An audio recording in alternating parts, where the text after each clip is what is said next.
सबक 4 टैक्स का इतिहास और कॉरपोरेशंस की शक्ति। मेरे अमीर डैडी ने खेल को चतुराई से खेला था और उन्होंने यह कॉरपोरेशंस के जरिए किया था, जो अमीरों का सबसे बड़ा रहस्य है। मुझे याद है स्कूल में हमें रॉबिन हुड और उसके मेरी मैन गिरोह की कहानी सुनाई गई थी। मेरे शिक्षक के हिसाब से यह एक रोमांटिक हीरो की अद्भुत कहानी थी, जो अमीरों से पैसे छीनकर गरीबों में बांट देता था। दूसरी ओर मेरे अमीर डैडी रॉबिन हुड को हीरो नहीं मानते थे, वे तो रॉबिन हुड को अपराधी मानते थे। रॉबिन हुड को गुजरे हुए जमाना हो चुका है, लेकिन उनके अनुयायी आज भी जिंदा हैं। मैं अक्सर अब भी लोगों को कहते सुनता हूँ, इसके लिए अमीर लोग पैसे क्यों नहीं देते, या अमीरों को ज़्यादा टैक्स देना चाहिए और गरीबों में बांटना चाहिए। यह अमीरों से छीनकर गरीबों में बांटने की यह रॉबिन हुड फसाती गरीबों और मध्यम वर्गीय लोगों के लिए सबसे दुखदायी साबित हुई है। इसी रॉबिन हुड आदर्श की वजह से मध्यम वर्ग पर टैक्स का इतना भारी बोझ लदा हुआ है। सच्चाई तो यह है कि अमीरों पर टैक्स लगता ही नहीं है। गरीबों के कल्याण के लिए पैसे तो मध्यम वर्ग देता है, खास तौर पर उच्च आय वाला मध्यम वर्ग। टैक्स के बारे में पूरी तरह से समझने के लिए हमें इसकी ऐतिहासिक पृष्ठभूमि पर नज़र डालने की ज़रूरत है। हालांकि मेरे उच्च शिक्षित डैडी शिक्षा के इतिहास के विशेषज्ञ थे, लेकिन मेरे अमीर डैडी खुद को टैक्स का इतिहास का विशेषज्ञ मानते थे। अमीर डैडी ने माइक और मुझे बताया कि इंग्लैंड या अमेरिका में पहले कोई टैक्स नहीं लगता था। कभी कभार युद्ध का खर्च निकालने के लिए अस्थायी टैक्स लगा दिया जाता था। राजा या राष्ट्रपति बस ऐलान कर देता था और हर एक को अपना हिस्सा देने के लिए प्रेरित करता था। ब्रिटेन में 1799 से 1816 तक नेपोलियन के खिलाफ युद्ध में टैक्स लगाया गया था। अमेरिका में 1861 से 1865 तक हुए गृह युद्ध के खर्च को जुटाने के लिए टैक्स लगाया गया था। 1874 में इंग्लैंड ने अपने नागरिकों पर स्थायी इनकम टैक्स लगा दिया। 1913 में अमेरिकी संविधान के 16वें संशोधन की मंजूरी के साथ ही इनकम टैक्स अमेरिका में भी स्थायी हो गया।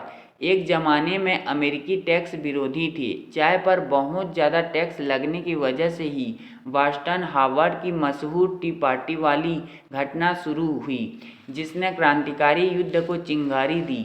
नियमित इनकम टैक्स का विचार जनता के गले उतारने में इंग्लैंड और अमेरिका दोनों को ही लगभग 50 साल का समय लग गया।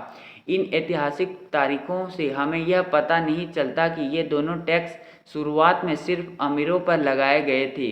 अमीर डैडी चाहते थे कि माइक और मैं यह बात कभी ना भूलूं, जिन्होंने समझाया कि टैक्स का विचार इसलिए लोकप्रिय हुआ और बहुसंख्यक लोगों ने उसे सिर्फ इसलिए स्वीकार किया क्योंकि गरीबों और मध्यम वर्गीय लोगों को यह बताया गया कि टैक्स सिर्फ अमीरों को सजा देने के लिए लगाए जा रहे हैं।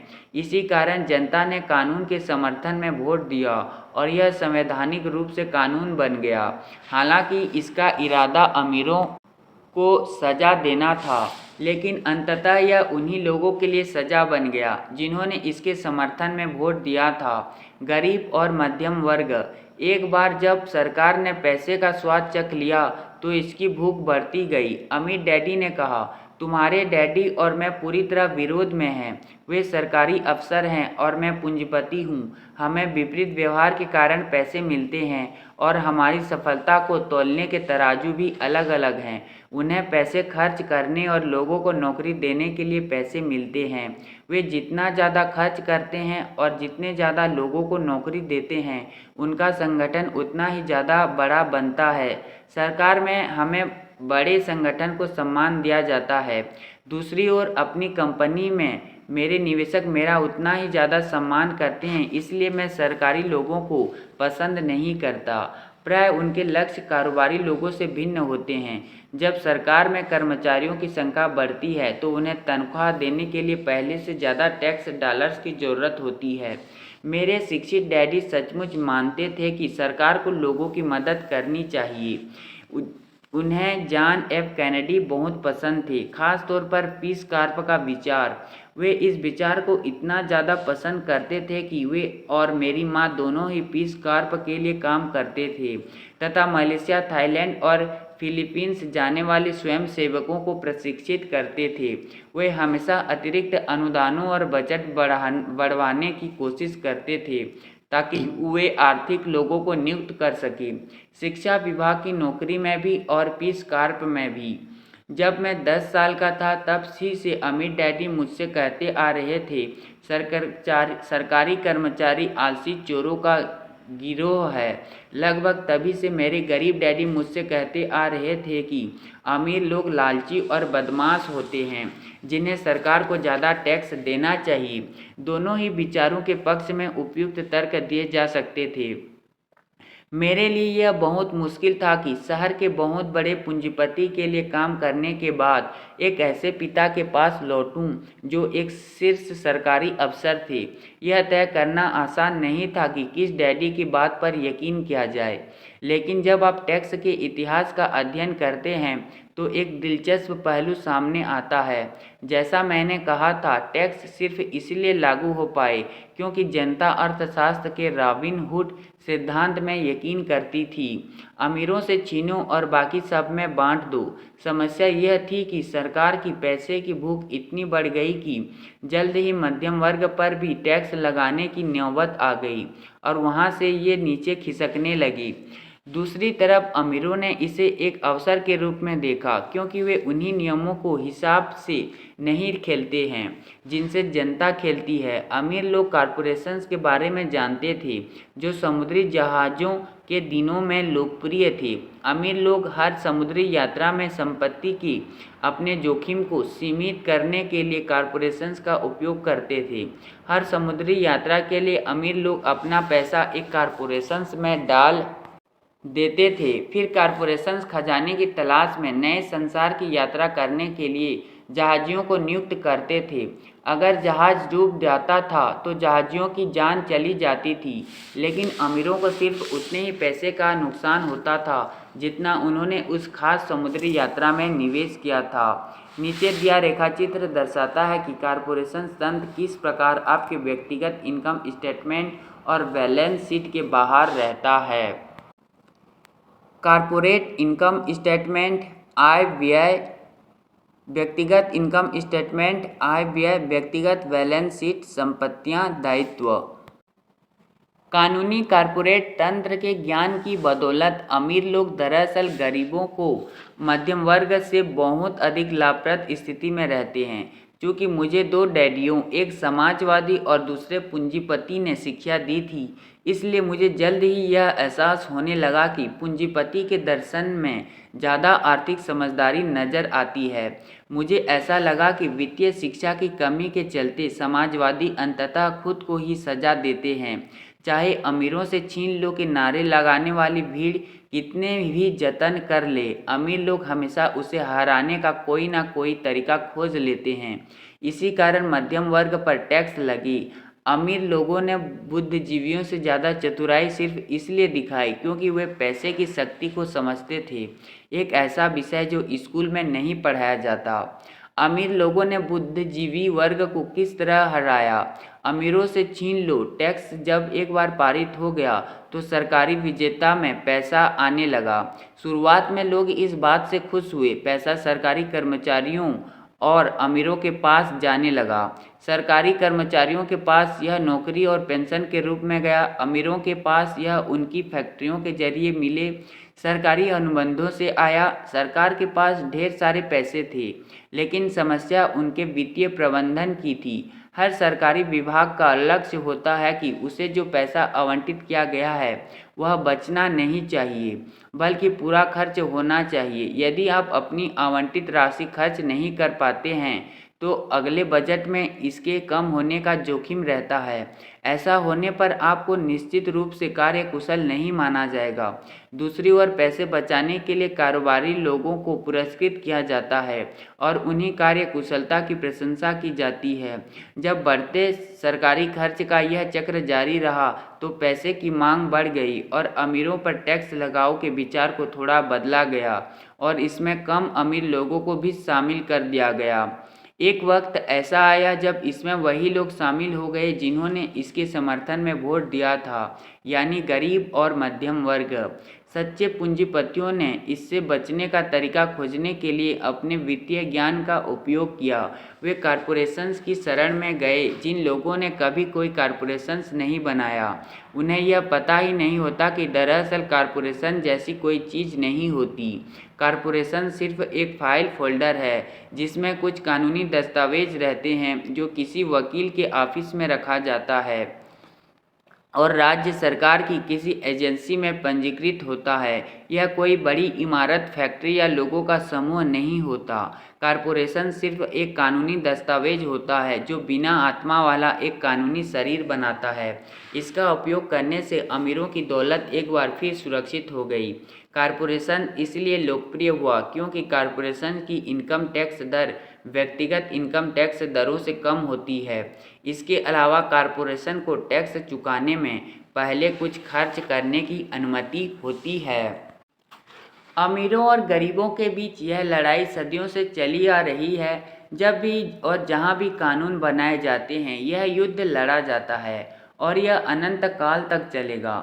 समस्या यह है कि इसमें जो लोग हारते हैं वे अज्ञानी होते हैं। वे जो हर दिन सुबह उठते हैं, नौकरी में मेहनत करने चले जाते हैं और टैक्स चुकाते हैं। अगर वे बस इतना समझ लें कि अमीर लोग किस तरह खेलते हैं तो वे भी इसे उसी तरह खेल सकते हैं। फिर वे भी पैसों की तंगी से आज़ाद होकर वित्तीय स्वतंत्रता की राह पर चल सकते हैं। इसलिए मैं हर बार शहर जाता हूँ जब भी मैं किसी अभिभावक को अपने बच्चों को यह सलाह देते सुनता हूँ कि स्कूल जाओ ताकि सुरक्षित नौकरी मिल सके। जिस व्यक्ति के पास पैसे की समझ या वित्तीय शिक्षा नहीं है वह किसी सूरत में नहीं बच सकता, चाहे उसकी नौकरी कितनी भी सुरक्षित क्यों ना हो। आज अमेरिका का आम कर्मचारी सिर्फ अपने टैक्स चुकाने के लिए सरकार की खातिर 5-6 महीने काम करता है। मेरी राय में यह बहुत लंबा समय है। आप जितनी ज़्यादा मेहनत करते हैं आपको सरकार को उतना ही ज़्यादा टैक्स देना पड़ता है। इसलिए मैं मानता हूँ कि अमीरों से छीन लो का विचार उन्हीं लोगों पर भारी पड़ गया जिन्होंने इसके समर्थन में वोट दिया था। जब भी लोग अमीरों को सज़ा देने की कोशिश करते हैं तो अमीर चुपचाप उसे सहन नहीं करते हैं। वे पलटकर वार करते हैं। उनके पास पैसा, शक्ति और संकल्प होता है जिसके दम पर वे परिस्थितियों को बदल सकते हैं। वे बस चुपचाप बैठकर स्वेच्छा से ज़्यादा टैक्स नहीं चुकाते हैं। इसके बजाय वे अपने टैक्स के बोझ को न्यूनतम करने के तरीके तलाशते हैं। इसके लिए वे चतुर वकीलों और अकाउंटेंट्स को नियुक्त करते हैं। इसके लिए राजनेताओं को राजी करते हैं कि वे या तो कानून बदले या फिर कानूनी छिद्र छोड़े। परिस्थितियां बदलने के लिए वे अपने संसाधनों का उपयोग करते हैं। अमेरिका के टैक्स कानून में टैक्स बचाने की कई रास्ते हैं। इनमें से ज़्यादातर रास्ते हर व्यक्ति के लिए खुले हैं, लेकिन इन्हें खोजते सिर्फ अमीर लोग ही हैं क्योंकि वे अपने खुद के काम पर ध्यान केंद्रित कर रहे हैं। मिसाल के तौर पर 1031 का मतलब है इंटरनल रेवेन्यू कोड का अनुच्छेद 1031। इसमें बेचने वाले को किसी मकान या ज़मीन बेचने से हुए मुनाफे पर टैक्स नहीं देना पड़ता अगर वह उसमें महंगा मकान या ज़मीन खरीद लें। रियल एस्टेट एक ऐसा पूंजी निवेश है जो टैक्स के क्षेत्र में बहुत लाभकारी है।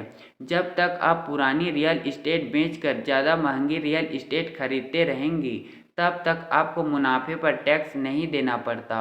जो लोग कानून के तहत दी जाने वाली इन टैक्स बचतों का लाभ नहीं लेते हैं वे अपनी संपत्ति वाले कॉलम को बनाने का बहुत बड़ा मौका गंवा रहे हैं। गरीब और मध्यम वर्गीय लोगों के पास उतने संसाधन नहीं होते हैं। वे हाथ पर हाथ धरे बैठे रहते हैं और अपनी बाह में सरकारी सुइयों को लगने देते हैं। तथा रक्तदान चलने देते हैं।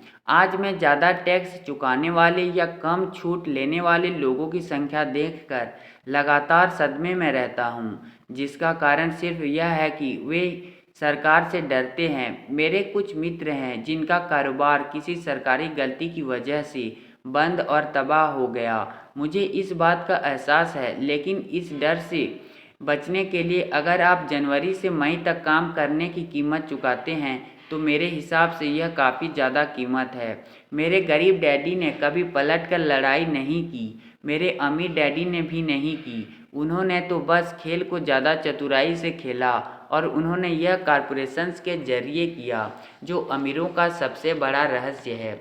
आपको वह पहला सबक याद होगा जो मैंने अपने अमीर डैडी से सीखा था। उस वक्त मैं 9 साल का था और उनके बुलावे का इंतज़ार कर रहा था। मैं उनके ऑफिस में बैठा रहा और उनके बुलाने का इंतज़ार करता रहा। वे जानबूझकर मुझे नज़रअंदाज कर रहे थे। वे चाहते थे कि मैं उनकी शक्ति पहचान लूं। वे चाहते थे कि वे मेरे मन में भी किसी दिन उतना ही शक्तिशाली बनने की इच्छा जागे। जितने वर्ष मैंने उनसे सीखा और अध्ययन किया, वे मुझे हमेशा याद दिलाते रहे कि ज्ञान की शक्ति है। पैसे के साथ जो भारी शक्ति आती है, उसे बनाए रखने और कई गुना करने के लिए सही ज्ञान की ज़रूरत होती है। इस ज्ञान के बिना संसार आपको इधर से उधर धक्के मारता रहता है। अमीर डैडी माइक और मुझे लगातार याद दिलाते थे कि सबसे ज़्यादा डरावना आदमी बॉस या सुपरवाइज़र नहीं, बल्कि टैक्स विभाग होता है। यदि आप प्रतिरोध नहीं करेंगे तो टैक्स विभाग आपसे हमेशा ज़्यादा से ज़्यादा टैक्स वसूल करेगा। पैसे के लिए काम करने के बजाय पैसे से अपने लिए काम कराने का पहला सबक शक्ति के बारे में है। अगर आप पैसे के लिए काम करते हैं तो आप शक्ति अपने नियोक्ता के हवाले कर देते हैं। अगर पैसा आपके लिए काम करता है तो आप शक्ति अपने पास रखते हैं और उसे नियंत्रित करते हैं। एक बार जब हमें यह ज्ञान मिल गया कि पैसे के हमारे लिए काम करने में कितनी शक्ति है, तो इसके बाद वे चाहते थे कि हम वित्तीय दृष्टि से चतुर बनें और किसी चीज़ का व्यक्ति को खुद को धक्के मारने की अनुमति ना दें। अगर आप अज्ञानी हैं तो आपको आसानी से डराया जा सकता है। अगर आपको ज्ञान है कि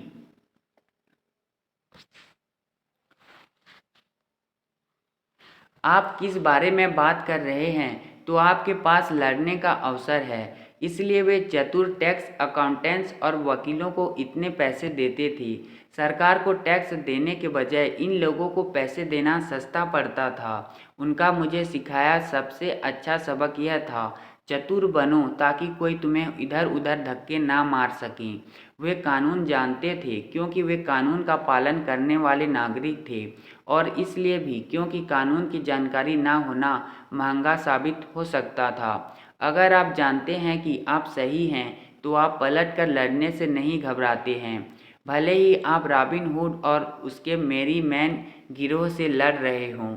मेरे उच्च शिक्षित डैडी मुझे हमेशा प्रोत्साहित करते थे कि मैं किसी बड़े कॉरपोरेशंस में कोई अच्छी नौकरी खोजूं। वे कंपनी की सीढ़ी पर चढ़ने के लाभ गिनाते थे। वे यह नहीं समझते थे कि कंपनी के कर्मचारी की तनख्वाह पर पूरी तरह निर्भर रहकर मैं एक आज्ञाकारी गाय बन जाऊंगा जिसका जो चाहे दूध निकाल सकता है। जब मैंने अमीर डैडी को अपने डैडी की सलाह बताई तो वे बस हंस दिए। उन्होंने इतना ही कहा, क्यों ना सीढ़ी के मालिक बन जाओ।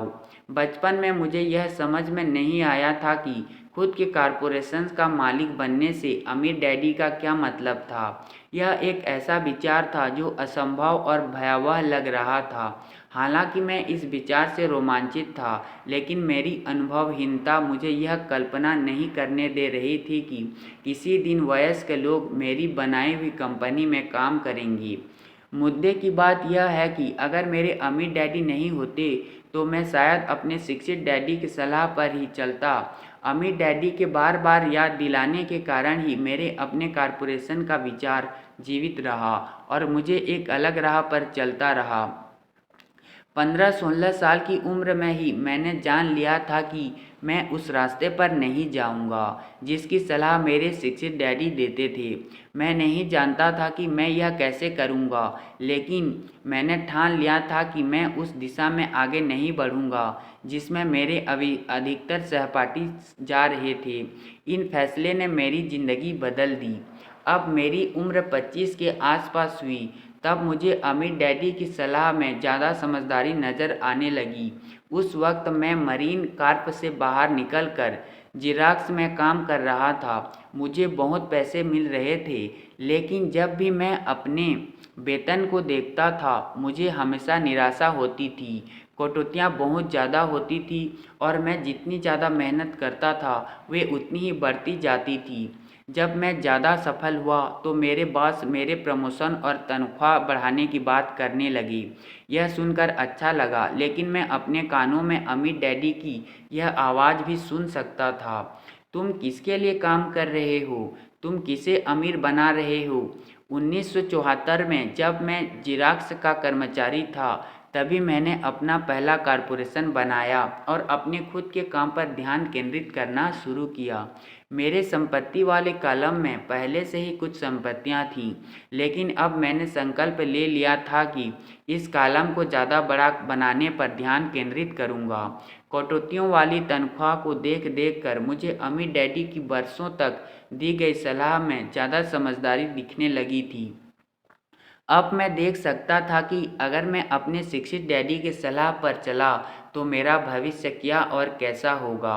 कई नियोक्ता महसूस करते हैं कि अगर उनके कर्मचारी उनके खुद के काम पर ध्यान केंद्रित करें तो यह उनके कारोबार के लिए बुरा होगा, लेकिन मेरे मामले में इसका उल्टा हुआ। अपने खुद के काम पर ध्यान केंद्रित करने और संपत्तियां बनाने पर ध्यान एकाग्र करने से मैं बेहतर कर्मचारी बन गया, क्योंकि अब मेरे पास एक लक्ष्य था। मैं सुबह जल्दी आता था और मेहनत से काम करता था, ज़्यादा से ज़्यादा पैसे कमाता था ताकि मैं उसे रियल एस्टेट में निवेश कर सकूं।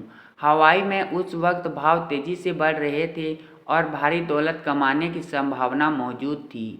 मुझे जितना ज़्यादा एहसास हुआ कि हम भारी आर्थिक तरक्की की शुरुआती अवस्था में हैं, मैंने उतनी ही ज़्यादा जेरॉक्स मशीनें बेची। मैंने जितनी ज़्यादा मशीनें बेची, मैंने उतने ही आर्थिक पैसे कमाए और जाहिर है मेरे वेतन से उतनी ही ज़्यादा कटौतियाँ हुई। यह प्रेरक था। कर्मचारी होने के जाल से बाहर निकलने के लिए मैं इतनी बुरी तरह बेताब था कि मैंने और ज़्यादा मेहनत की ताकि मैं अधिक निवेश कर सकूं। 1978 तक मैं लगातार कंपनी के 5 शीर्ष सेल्स पीपुल में से एक बन गया था। मैं चूहा दौड़ से बाहर निकलने के लिए बुरी तरह बेताब था।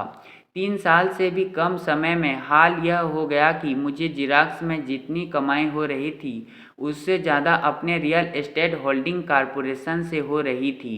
अपने कॉरपोरेशंस में अपनी संपत्ति वाले कॉलम में मैं जो पैसा बना रहा था वह मेरे लिए काम कर रहा था। उसके लिए मुझे दरवाजे खटखटा कर फोटोकॉपियर बेचने की ज़रूरत नहीं थी। अमीर डैडी की सलाह में मुझे ज़्यादा समझदारी दिखने लगी। जल्द ही मेरी जायदादों से मिलने वाला कैश फ्लो इतना ज़्यादा हो गया कि मेरी कंपनी ने मेरे लिए पहली फर्स्ट कार खरीद ली।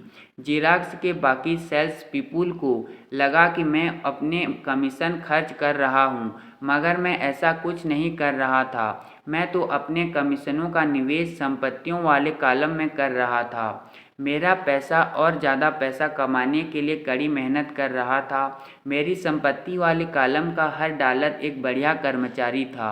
ज़्यादा कर्मचारी बनाने के लिए कड़ी मेहनत कर रहा था और उसने अपने बॉस को एक नई फॉर्स कार खरीद कर दे दी, वह भी टैक्स चुकाने से पहले के डॉलरों से।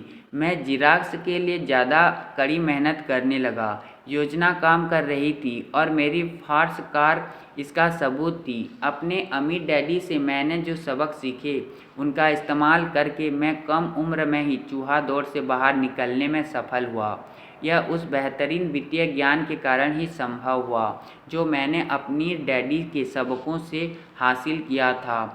इस वित्तीय ज्ञान के बिना, जिसे मैं वित्तीय बुद्धि का वित्तीय आईक्यू कहता हूँ, वित्तीय स्वतंत्रता की मेरी राह ज़्यादा मुश्किल होती।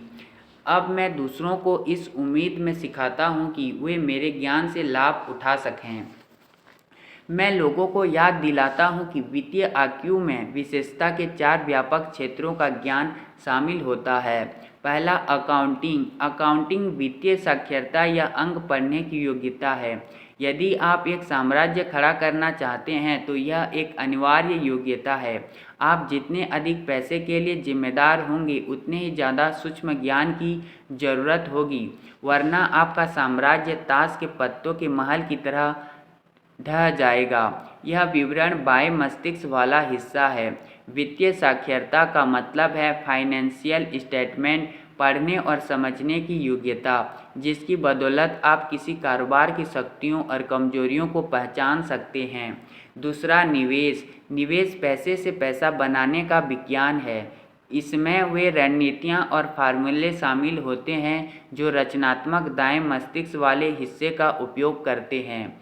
तीसरा, बाजारों को समझना। बाजारों को समझना मांग और पूर्ति का विज्ञान है। किसी निवेश के बुनियादी या आर्थिक पहलुओं के अलावा आपको बाजार के तकनीक पहलुओं को जानने की ज़रूरत है, जो भावनाओं से संचालित होते हैं। बाजार की वर्तमान परिस्थितियों को देखते हुए निवेश में समझदारी नज़र आती है या नहीं। चौथा, कानून। अकाउंटिंग निवेश और बाजार की तकनीकी योग्यताओं के समर्थन से कॉरपोरेशन विस्फोट विकास कर सकता है। जो व्यक्ति किसी कॉरपोरेशन द्वारा प्रदत्त टैक्स लाभों और सुरक्षाओं को समझता है, वह किसी कर्मचारी या छोटे व्यवसाय मालिक से ज़्यादा तेज़ी से अमीर बन सकता है। इसमें उतना ही अंतर होता है जितना कि किसी चलाने वाले और उड़ाने वाले के बीच होता है। दीर्घकालीन दौलत के संदर्भ में यह बहुत भारी अंतर होता है। टैक्स लाभ। कॉरपोरेशन कई ऐसी चीज़ें कर सकता है जो एक कर्मचारी नहीं कर सकता। मिसाल के तौर पर यह टैक्स चुकाने से पहले खर्च कर सकता है। यह विशेषता का एक ऐसा क्षेत्र है जो बहुत रोमांचक है। कर्मचारी कमाते ही टैक्स चुकाते हैं और बचे हुए पैसों से अपना खर्च चलाते हैं। कॉरपोरेशन कमाता है, जितने पैसे खर्च कर सकता है खर्च करता है, और अगर कुछ बचता है तो उस पर टैक्स चुकाता है। यह टैक्स कानून के सबसे बड़े छिद्रों में से एक है और अमीर लोग इसका भरपूर इस्तेमाल करते हैं। कॉरपोरेशन बनाना आसान है और इसमें ज़्यादा पैसा भी नहीं लगता है, बशर्ते आपके निवेश अच्छा कैश फ्लो दे रहे हो। मिसाल के तौर पर अपने कॉरपोरेशन के मालिक होने पर आप वैकेशंस मनाने के लिए हवाई जाते हैं और वहीं बोर्ड मीटिंग रख लेते हैं। इस तरह कार का भुगतान, बीमा, मरम्मत और हेल्थ क्लब सदस्यताएं कंपनी के खर्च में डाल दिए जाते हैं। रेस्तरां में लिए गए ज़्यादातर लंच या डिनर भी आंशिक खर्च ही होते हैं, लेकिन यह सारा खर्च टैक्स चुकाने से पहले कानूनी रूप से किया जाता है। मुकदमों से सुरक्षा। हर मुकदमेबाजी को पसंद करने वाले समाज में रहते हैं। हर कोई आपकी मेहनत से ज़्यादा फ़ायदा उठाना चाहता है। अमीर लोग मुकदमों में बचने और अपनी संपत्तियों की रक्षा करने के लिए अपनी अधिकतर दौलत कॉरपोरेशंस और ट्रस्ट का उपयोग करके छिपा देते हैं। जब भी कोई किसी अमीर आदमी पर दावा ठोकता है तो उसे पता चलता है कि वह कानूनी कवच पहने हैं और दरअसल किसी भी चीज़ का मालिक नहीं है। अमीर लोग हर चीज़ का नियंत्रण रखते हैं परंतु किसी चीज़ के मालिक नहीं होते।